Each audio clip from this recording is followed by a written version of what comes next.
This episode on Tales from the Tabletop, how to utilize your players' backstories in interesting and unexpected ways. And how to potentially scar your players for life.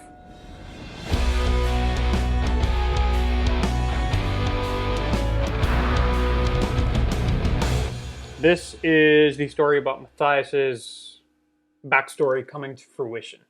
This was our first long-running campaign that we ever did. And this is about your character, Matthias Armando. Yes, so the audience will know from our previous stories. This story requires a little bit of context about Matthias's backstory. Now, all of the players, when we first started the campaign, gave me a short little backstory about their character that I could play with and mess around with throughout the campaign. Now, this is a story also that's only possible if the players really give the DM a lot of creative control and trust over their character's backstory. Because part of the fun of doing a backstory is you have to accept the DM's going to surprise you with things in the backstory. Right. You know, like for my backstory, I put a little I don't know what that could be. Go ahead, have fun with it, you know. Just give me some surprises. Yeah. And that is what we'll see as I got very surprised based on what you did with it. So a little bit about your backstory. So Matthias is from a massive royal city called Zarathane. And he had a very big family. Lots of brothers and lots of sisters. Now Matthias was also put into an arranged marriage. Classic noble stuff. And he married a woman named Olga. Was she had a different name. It was something else. Are you sure? Yeah, his wife had a different name. Let me check real quick. Yeah. Do a fact checking real quick on my character's backstory. Let's see, RPGs. These are the types of blanks I need you to be filling in. Characters. Matthias Armando. Right. Eleanor Altman. Okay, so that was his wife. I have in my backstory was, and still technically is, Matthias's wife. While the two never got along, they endured one another for the sake of their daughter. Right. And the daughter's name was Olga. Yes. And the daughter meant a lot to Matthias. Now, unfortunately, the daughter was poisoned and died in front of Matthias. And he was blamed for her death by the entire family and the civilization of Zarathane and was forced to go on the run for his life. Pretty classic backstory setup. The setup that I had for that was basically when we started this, it was going to be a prison scenario where we were all put in prisons. I was like, that'd be a fun way to do it. Of course, it's the classic, it wasn't me, I swear, type thing. But, you know, that's fun to play. Yeah. So that's a little bit of context that we'll need for this story as we go further. So Matthias doesn't know who poisoned his daughter. Right. Obviously, he knows it wasn't him. Yeah. He's not a poison expert. Now, much later in the adventure, the party is invited to a party in Pregor. They are investigating a slave trader that is involved with one of the other characters' backstories, named Barbosa Leal.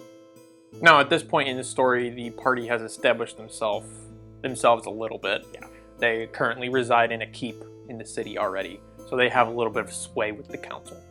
At the party, you meet a few interesting individuals, but the one person who will be of note to this story is an Elven Man named Gilvus Abron, who lives in Pregor. He boasts that he's capable of firing an arrow from 1,000 feet. Which, if you know anything about D&D, that is impossible. He's got some feats that are not even in the book. Exactly.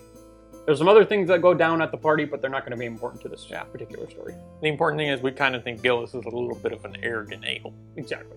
But it's like, you know, he's just a guy. Around this same time, you decided to visit your brother's home in Pregor. Your brother Sebastian, who had recently died. You decided to visit his home and see if there was anything of interest or anything to find there. Because he had just passed away. And in his home, you found a few interesting things. The first of which was you discovered he was a painter, which you had not known previously. And you found a bunch of portraits that he had painted of the Romando family and even one of your daughter.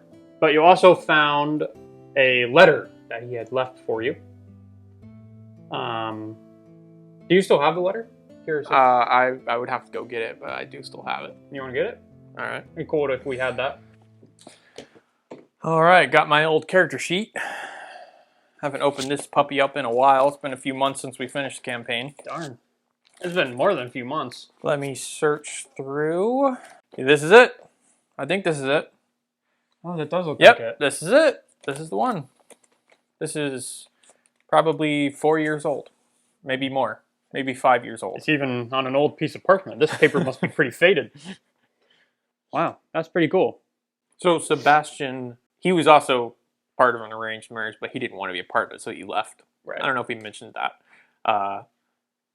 So since he left, he has been researching the possibilities of Matthias's daughter's death. So this is what he has discovered so far. He has put in this letter. And he's been able to deduce that she was poisoned. And he's even been able to figure out she was poisoned by an assassin named Gilvus Abron, who the party had just met at a party. So now it's a situation that's like, oh, frick. Let me just put this into a little bit of context in terms of how the dynamic was going in my mind. Okay. Because we had just gone to this place, this party, and met this guy. And I was like, oh, cool. He's kind of an arrogant a-hole. He's also kind of cool, 1,000 feet. That's crazy. And then of my, D&D, it's like a free will type thing. You can do whatever you want. I decided to go to Sebastian's house out of nowhere. Right? And you have this letter already prepared. Right. And I'm like, oh, cool. So he kind of probably thought I was going to go to Sebastian's house. And then I read in there, it just so happens. Sebastian was researching who killed my daughter.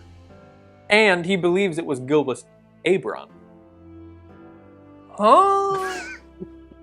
That is a massive plot twist. And, we discovered that. It's really cool. We could have totally not discovered that. Yeah. If I didn't go to his house, or if we didn't investigate Gilvus at all. Right. That's some peak D&D stuff right there, in my mind. Nice. Well, the plot twists don't end there. They get a lot worse. Yeah. So from that, you decided to visit Gilvus Abron at his home. Matthias is filled with rage. Uh-huh. And I remember Justin, one of our friends who is in the campaign, he told me after, I'd never seen Matthias like that. He wanted revenge. That's funny. So he goes to Gilvus's house. Yeah. The door is opened by Julia Abron, who is Gilvus's wife. Now, you questioned Julia a little bit, but she seemed like she didn't really know anything about the current situation and claimed that Gilvus wasn't home, I think. I remember being over the top with my rage. Uh-huh. And probably weirding Julia out. Right. I was basically like, tell Gilvus to come out here. I'm gonna kill him. Frick. So Julia was clearly a little put off. Mm-hmm. But eventually she, I guess, convinced you guys to leave or something like that. But you decided to break in at night. You were coming back. You weren't letting that hang. Yeah. So that night, I think you snuck in through a window. You found Gilvus. He was sitting at a desk. But he seemed like he was a little unresponsive at first. He seemed a little freaked out. And the more you started trying to speak with him, the more insane he seemed to become, I guess. It slowly revealed in his almost pseudo-catatonic state that Julia has been using charm spells to control him. And she's been using these charm spells over a period of many, many years. And this has begun to break him down. So he's not at all similar to how he was when you first met him. He's a completely different person, it seems. But at this point, he's a broken individual who has very little free will of his own. And he reveals she's been torturing him here and putting him through horrible things, and she charmed him and made him kill his own family even. So he's been pretty fricked up by Julia. At which point it's revealed he's not the one who poisoned Matthias's daughter Olga. He's just another pawn of Julia Abron. Yeah. And it's revealed Julia charmed Matthias. And Matthias was the one who poisoned Olga's drink. Yep. So that's a pretty crazy plot twist. Right. Obviously, that is very unexpected. Yeah. I did not expect that. That Matthias was actually the one who did poison her. But he wasn't really in control. He was being charmed. Yeah. Brings up a lot of interesting questions. Yeah, it lets me go down a few different avenues of roleplay, you know, different ways I want to take the character. Yeah. I definitely played it as Matthias feeling guilty. You know, everyone had been accusing him ever since it happened that he was the one responsible. Now it's like, well, technically he is. Technically, yeah, he was the one who did it. Right. So he feels guilty, but also Julia is ultimately the puppet master. Right. Now it's also revealed whenever you visited Julie's home earlier in the day, she knew something was up and she fled, leaving Gilvus behind. So she's gone. She's dipped out. But with that shocking revelation laid upon the party, and particularly Matthias, it informs his character for the rest of the entire campaign now. I did a lot of research into people who have accidentally killed people. Really? Because of this. Jesus, which is kind of weird, but that's I did it to inform my roleplay. Darn. Jesus frig, you're turning into a method actor. Next thing I know, you're going to tell me you actually killed someone to prepare for the role. Frick. Well, don't look out back too much. Huh? But yeah. I do remember after the events had unfolded, Matthias sat alone on a lone rooftop.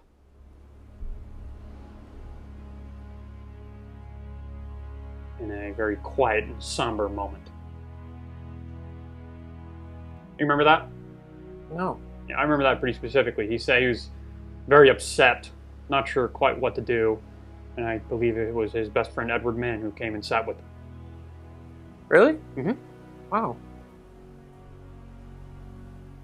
That's really cool. You don't remember that? No. That's a great moment of them just comforting each other. Yeah.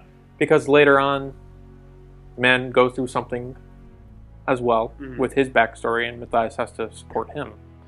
So, yeah, I didn't remember that. That's pretty cool. Yeah. That's how, you know, those two, Elven Man and Matthias, have always been tied together in the campaign. So, here's what's going to happen. If we roll a 20 on this die, it means you have to subscribe. One try, one roll. That is a 20. Oh, I got a 20 frick. actually. Okay. So you're subscribing, boy. Hit that button. That is actually a 20. Wow.